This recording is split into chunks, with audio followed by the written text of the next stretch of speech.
Hello everyone, welcome to the new video from Study Buzz. और आज यार हम एक बहुत ही जेम कॉलेज के बारे में बात करने वाले हैं। अगर आप एमबीए एस्पिरेंट हो और फीस हाई फीस आपके लिए एक कंस्ट्रेंट है तो आज की वीडियो एंड तक जरूर देखना यार, बिकॉज मैं आज कंप्लीट इन्फॉर्मेशन आपको देने वाला हूँ Tata institute of social sciences के बारे में। क्या है ये कॉलेज, कौन कौन से कोर्सेज ये करवाता है और कितनी जबरदस्त रिटर्न ऑन इन्वेस्टमेंट है इस कॉलेज के बारे में, क्या एडमिशन प्रोसीजर है, सब कुछ हम डिस्कस करेंगे। तो चलिए शुरू करते हैं। इससे पहले फ्रेंड्स हम स्टार्ट करें, आई वुड रिक्वेस्ट हुआ चैनल को सब्सक्राइब करके बेल आइकन जरूर प्रेस कर देना ताकि ऐसी सारी वीडियोस आपको मिलती रहे। एंड प्लीज हमारे साथ इंस्टाग्राम पर जरूर कनेक्ट हो जाना। हमारा इंस्टाग्राम हैंडल है studybuzz_education। इसके ऊपर हम डेली बेसिस पे बहुत ही इंपॉर्टेंट कंटेंट पोस्ट करते हैं। एंड आप हमारे साथ फेसबुक के ऊपर भी कनेक्ट कर सकते हो। हमारा फेसबुक हैंडल है, फेसबुक ग्रुप का नाम है स्टडी बज़। तो फ्रेंड्स अगर मैं बात करूं Tata institute of social sciences के बारे में, तो ये कब स्टैब्लिश हुआ था? 1936 में हुआ था और इसका तब नाम था sir Dorabji Tata graduate school of social work. लेकिन फिर 1944 में इसका नाम चेंज करके Tata institute of social sciences कर दिया गया था। और बहुत ही अमेजिंग इसको कॉलेज माना गया हायर एजुकेशन के लिए और चेंजिंग जो सोशल रियलिटीज है उसमें डेवलपमेंट और एप्लीकेशन ऑफ नॉलेज कैसे करनी है, पीपल सेंट्रिक अप्रोच कैसे रखनी है, इकोलॉजिकली सस्टेनेबल कैसे हो सकता है, जस्ट सोसाइटी कैसे क्रिएट कर सकते हैं, डिग्निटी कैसे मेंटेन करनी है, equality, social justice and human rights for all, ये इसकी विजन रहती है। अगर फ्रेंड्स मैं बात करूं इसके कैंपसेस की, तो इसके 4 कैंपसेस है, जिसमें इनका जो सबसे मेन कैंपस है वो इनका मुंबई कैंपस है। इसके बाद जो सारे इनके कैंपसेस है वो ऑफ कैंपसेस है। तो अगर आप इनका मेन कैंपस टारगेट करो तो मुंबई कैंपस है, बाकी इनके हैं तुलजापुर, हैदराबाद और गुवाहाटी। अगर फ्रेंड्स मैं बात करूं कौन कौन से ये कोर्सेज ऑफर करता है, तो फ्रेंड्स वैसे तो टिस बहुत सारे कोर्सेज ऑफर करता है, लेकिन आज की वीडियो के अंदर मैंने कुछ इंपॉर्टेंट कोर्सेज की लिस्ट बनाई है। सो सबसे पहले और सबसे मोस्ट इंपॉर्टेंट है इनका HRM एंड LR, जो इनका सबसे फ्लैगशिप कोर्स है। उसके बाद दूसरा इनका organisation development and change leadership, जिसको हम ODCL भी कहते हैं। इसके अलावा और भी बहुत सारे कोर्सेज है, development studies, globalisation, social work, epidemiology, social work, masters law, social work, health administration, disaster management, hospital administration, media and cultural studies, rural development, climate change, social entrepreneurship। सो आज की वीडियो के अंदर हम जो बात करने वाले हैं इनके ये 2 इंपॉर्टेंट प्रोग्राम्स के बारे में बात करने वाले, HRM के बारे में और ODCL के बारे में। अगर आपको बाकी किसी प्रोग्राम के बारे में इंफॉर्मेशन चाहिए तो आप टिस की वेबसाइट पर जाकर कंप्लीट इंफॉर्मेशन ले सकते हो। अगर फ्रेंड्स मैं बात करूं सबसे पहले एलिजिबिलिटी क्या है, अगर मैं बेसिक एलिजिबिलिटी बात करूं इनके प्रोग्राम के बारे में, इससे पहले मैं प्रोग्राम के बारे में आपको बताऊं, एलिजिबिलिटी के बारे में बताऊं, मैं आपको ये बता देता हूं ये जो प्रोग्राम करवाते हैं उसका नाम MBA नहीं होता, MBA इन HR नहीं होता। इसका जो नाम है वो है MA in HRM and LR, labour relations. तो जस्ट बिकॉज इसका नॉमेनक्लेचर डिफरेंट है, आप ये मत समझना कि सर ये क्या आर्ट्स वाले बच्चों के लिए, ह्यूमैनिटीज का है, नहीं, बस इसका नाम MA है लेकिन करिकुलम बिल्कुल MBA वाला ही है। तो फ्रेंड्स अगर मैं सबसे पहले बताऊं कि अगर आप इस कॉलेज में अप्लाई करना चाहते हो तो आपको मिनिमम बैचलर्स या मास्टर्स डिग्री चाहिए, मिनिमम, ठीक है, जो मिनिमम 3 से 4 साल की होनी चाहिए, यानी कि 10+2+3 हो या 10+2+4 हो या 10+2+2+1 हो या कोई भी आपका पैटर्न हो, यानी कि minimum 15 years of formal education आपकी होनी चाहिए बाय एक ऐसी यूनिवर्सिटी जो UGC रिकॉग्नाइज्ड हो, ठीक है। उसके बाद जो बच्चे फाइनल ईयर के अंदर भी है अपने डिग्री कोर्स के अंदर, वो भी एलिजिबल है अप्लाई करने के लिए। एंड एक बात और बहुत इंपॉर्टेंट है, अगर आप 3 इयर्स के प्रोग्राम के अंदर हो और अगर आप फाइनल ईयर के अंदर अप्लाई कर रहे हो तो आपके फर्स्ट से लेके 4th सेमेस्टर तक सारे के सारे एग्जाम्स क्लियर होने चाहिए। अगर आप कोई भी बैक है आपकी तो आप एलिजिबल नहीं होगे इस कॉलेज में अप्लाई करने के लिए। सिमिलरली अगर आप 4 ईयर प्रोग्राम के अंदर हो तो पहले 3 साल के आपके सारे के सारे पेपर क्लियर होने चाहिए, अगर कोई भी बैक है तो आप एलिजिबल नहीं हो।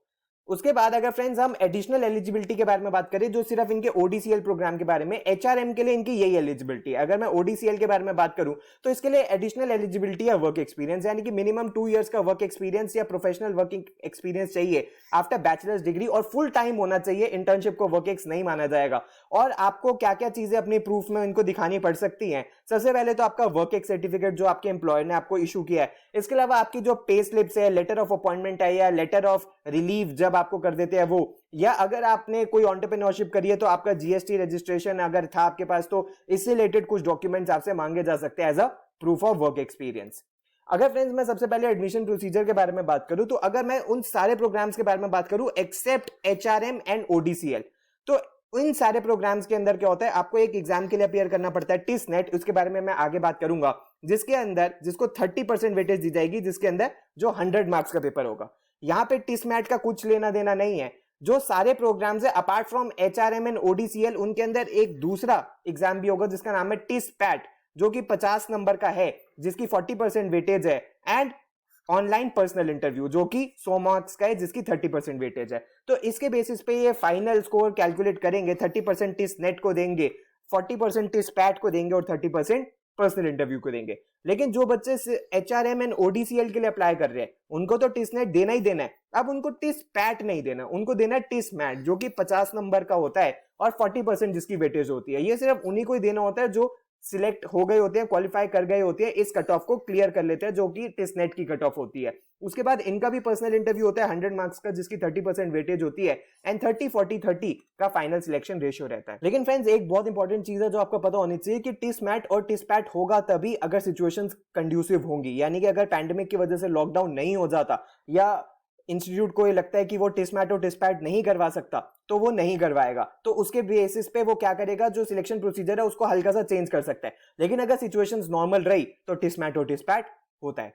उसके बाद अगर फ्रेंड्स मैं टिस नेट के बारे में बात करूं तो इसके अंदर बेसिकली क्या होते हैं, 100 क्वेश्चंस होते हैं। अब इसके अंदर क्या होते हैं, इंग्लिश के 30 क्वेश्चंस होते हैं, मैथ्स एंड LR के 30 क्वेश्चंस होते हैं एंड जनरल अवेयरनेस के 40 क्वेश्चंस होते हैं। यानी कि मैक्सिमम जो क्वेश्चंस पूछे जाते हैं वो जीके से पूछे जाते हैं। टोटल मार्क्स 100 होते हैं, कोई भी नेगेटिव मार्किंग इसके अंदर नहीं होती है। और आप देख सकते हो सेक्शनल कट ऑफ भी इसके अंदर अब इंट्रोड्यूस कर दी गई है, यानी कि 35% मार्क्स होने चाहिए general, EWS and Kashmiri migrants के लिए। फ्रेंड्स ये एक सिर्फ कहने के लिए कि क्योंकि अगर आप HRM एंड ODCL के लिए अप्लाई कर रहे हो तो एनी हाउ आपको इससे बहुत ज्यादा लाने पड़ेंगे तभी आपकी कट ऑफ क्लियर होगी। और बाकी के प्रोग्राम्स के लिए भी इन्होंने बोल दिया कि 30% होने चाहिए 12 marks for OBC, non creamy layer and PWD, और कोई सेक्शनल कट ऑफ नहीं है SC/ST के बच्चों के लिए। प्रिपरेशन में 10th क्लास तक की इंग्लिश आती है, 10th क्लास तक की मैथ्स आती है एंड जो जनरल अवेयरनेस आती है उसके अंदर क्या क्या पूछा जाता है, politics, social study, science and technology, environment, sports, art and culture, Indian history. इसके अलावा भी और बहुत सारे टॉपिक्स ये पूछ सकते हैं। इसके अलावा मैथ्स में basic arithmetic, geometry, trigo, stats, number series, data interpretation, logical reasoning. इसके अलावा इंग्लिश में आपसे पूछा जाता है word choice, odd one out, analogy, synonym, antonyms, grammar, reading comprehension, verbal reasoning, syllogisms, ये सारी चीजें आपसे पूछी जाती है।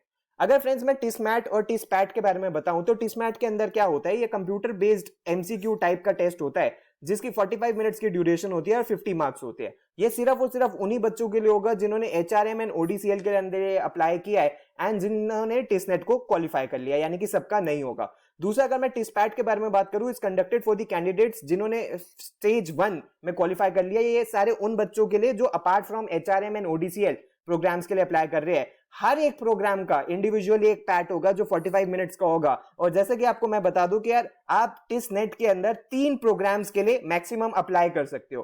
तो अगर आपने 3 प्रोग्राम्स के लिए अप्लाई किया है तो आपको 45-45 मिनट के 3 टेस्ट देने पड़ेंगे जो कि पैट के टेस्ट होंगे। उसके बाद अगर फ्रेंड्स मैं सीट स्ट्रक्चर के बारे में बात करूं तो seat structure HRM and labour relations के अंदर है। इनकी जो MA इन HRM और लेबर रिलेशंस है उसके अंदर 68 सीट्स एंड ODCL के बारे में बात करूं तो उसमें है 34 सीट्स। अगर फ्रेंड्स मैं फीस स्ट्रक्चर के बारे में बात करूं तो जो टोटल कोर्स की फीस है, सबसे अच्छी बात है MA एंड HRM की, वो है 1,15,000 रुपए। इसके अलावा अगर हम total mess and hostel fees भी जोड़ लें 1,24,000 रुपए, तो टोटल जो फीस है इसकी 2.5 लाख रुपए भी नहीं है, 2.5 लाख रुपए से भी कम है 2 साल की फीस। एंड ODCL के बारे में बात करूं तो इसकी 2 साल की फीस है 8 लाख रुपए, यानी कि 2 लाख रुपए पर सेमेस्टर। और जो मेस की फीस है वो सेम ही है, तो यानी कि कुछ 9.5 लाख रुपए, 9.25 लाख रुपए आपके 2 साल के अंदर ODCL में लगेंगे। तो फ्रेंड्स अगर अब मैं प्लेसमेंट्स के बारे में बात करूं तो प्लेसमेंट्स इस बार क्या रही थी, HRM एंड लेबर रिलेशंस बहुत ज्यादा फेमस है अपनी अमेजिंग प्लेसमेंट्स के लिए। टोटल 66 बच्चे थे। नंबर ऑफ कंपनीज जिन्होंने आई थी वो 36 थी। तो number of first time recruiters 12 थे और जो एवरेज CTC था ऑलमोस्ट 20 लाख रुपए का था। यानी कि अगर हम 2.25 लाख रुपए की फीस देके अगर 20 लाख रुपए का CTC ले रहे हैं तो इसको हम बहुत ही अमेजिंग रिटर्न ऑन इन्वेस्टमेंट कहेंगे। मीडियन CTC भी 19 लाख के अराउंड था and highest CTC almost 30 lakh था। टोटल PPOs जो थे, प्री प्लेसमेंट ऑफर्स, वो 22 थे।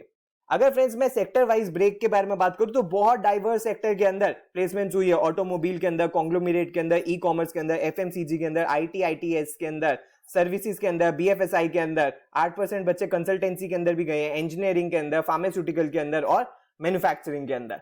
इसके बाद अगर फ्रेंड्स मैं प्लेसमेंट्स ODCL के बारे में बात करूं तो ODCL के अंदर हमने 2 साल के अप्रोक्सीमेटली 9.25 लाख रुपीस दी है। और 9.25 लाख रुपीस के अंदर जो हाईएस्ट सैलरी गई है वो 27 लाख की गई है, जो एवरेज सैलरी है वो 16.3 की है और जो मीडियन सैलरी है वो भी 13.5 की है। तो यानी कि डिसेंट जो प्लेसमेंट्स है वो ODCL भी प्रोवाइड कर। तो फ्रेंड्स फाइनली अगर मैं इसके फॉर्म्स के बारे में बात करूं तो अभी इसके फॉर्म्स नहीं आए हैं, तो चाहे चैनल को सब्सक्राइब जरूर कर देना, क्योंकि जैसे ही टिसनेट के फॉर्म्स आएंगे हम आपको इन्फॉर्म कर देंगे ताकि आप इस कॉलेज के अंदर अप्लाई कर सको। बहुत ही अमेजिंग कॉलेज इसको मानेंगे ड्यू टू इसका जो रिटर्न ऑन इन्वेस्टमेंट है। तो अगर आपको ये वीडियो पसंद आई हो तो यार लाइक जरूर कर देना। अगर आपको कुछ बेनिफिशियल ये वीडियो लगी तो प्लीज अपने सारे फ्रेंड्स के साथ भी शेयर करना। आप प्लीज हमारे साथ इंस्टाग्राम पे जरूर कनेक्ट हो जाना। हमारा इंस्टाग्राम हैंडल है studybuzz_education। और अगर आपको पेन ड्राइव कोर्स ऑर्डर करना है तो हमारी वेबसाइट है www.studybuzz.co.in। यहाँ जाके कंप्लीट डिटेल्स आपको मिल जाएंगी। और अगर आपकी कोई क्वेरी है तो आप हमें व्हाट्सएप या ईमेल भी कर सकते हो। So thanks a lot friends, all the best, God bless you.